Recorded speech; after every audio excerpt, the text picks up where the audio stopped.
Chapter 2 रहस्यमय आगंतुक the mysterious visitor. Julian को दिल का दौरा पड़ने के बाद उनके फॉर्म में आपातकालीन मीटिंग बुलाई गई। वहां के सबसे सीनियर हार्डिन ने लोगों को संबोधित किया। उन्होंने कहा, आप सबको पता ही होगा कि जूलियन को दिल का दौरा पड़ा था और अभी वो आईसीयू में है। फिर उन्होंने दुख भरे स्वर में कहा कि पता नहीं क्यों जूलियन ने ये फैसला किया है कि वो हमारा फर्द और वकालत दोनों छोड़ देंगे। यह सुनकर वहां खड़े जॉन को बहुत बुरा लगा, क्योंकि जूलियन के सबसे करीबी लोगों में एक जॉन ही था। जॉन ने ये सोचा कि जूलियन को कम से कम उसे तो बताना चाहिए था। वह जूलियन से मिलने हॉस्पिटल भी गया था, पर जूलियन ने मिलने से मना कर दिया था।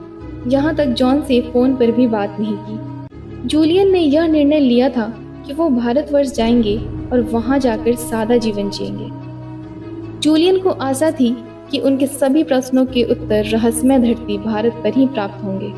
जूलियन ने अपना बंगला, जेट विमान और फरारी भी बेच दी और भारत जाकर भारतीय योगी के रूप में रहने लगे। इस घटना को 3 साल बीत गए थे। जॉन अब एक युवा वकील से चिड़चिड़ा बूढ़ा वकील बन गया था, पर जॉन अपने खाली समय में अक्सर जूलियन के बारे में ही सोचता था कि पता नहीं किस हाल में होंगे जूलियन।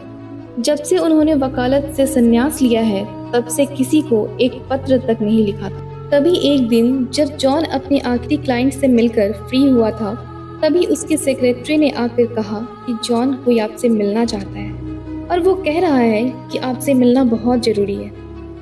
जॉन ने गुस्से से कहा कि मैं अभी एक महत्वपूर्ण केस पर काम करने जा रहा हूँ, अभी मेरे पास किसी से मिलने का समय नहीं है। उससे कहो कि बाद का अपॉइंटमेंट लेकर आए। फिर भी वो परेशान करता है तो सुरक्षा कर्मी को बुला लो। फिर जॉन के सेक्रेटरी ने कहा, उसका आपसे मिलना वाकई में बहुत जरूरी है। वो और कुछ सुनने को तैयार ही नहीं है। जॉन को बहुत गुस्सा आया और वो खुद ही सुरक्षा कर्मी को बुलाने वाला था।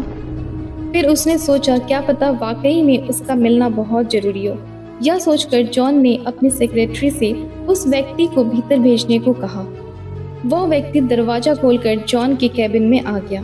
उसकी उम्र लगभग 35 वर्ष लग रही थी और चेहरे पे बहुत तेज था।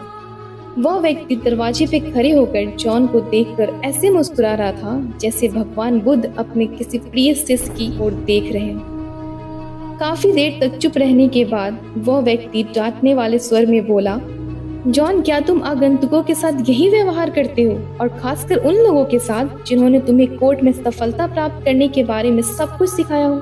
जॉन ने तुरंत उस आवाज को पहचान लिया और उस व्यक्ति से पूछा, जूलियन, क्या ये तुम हो? मुझे विश्वास ही नहीं हो रहा है। जॉन उसके अविश्वसनीय रूपांतरण से चकित रह गया। जहाँ जॉन के पुराने साथी बीमारी से जूझ रहे थे, वहीं जूलियन का चेहरा स्वस्थ की लालिमा से दमक रहा था। जूलियन अब यौवन और शक्ति से परिपूर्ण एक प्रसन्न व्यक्ति बन गया था। वीडियो के अगले भाग को सुनने के लिए चैनल से जुड़े रहे और बेल आइकन को दबा लें।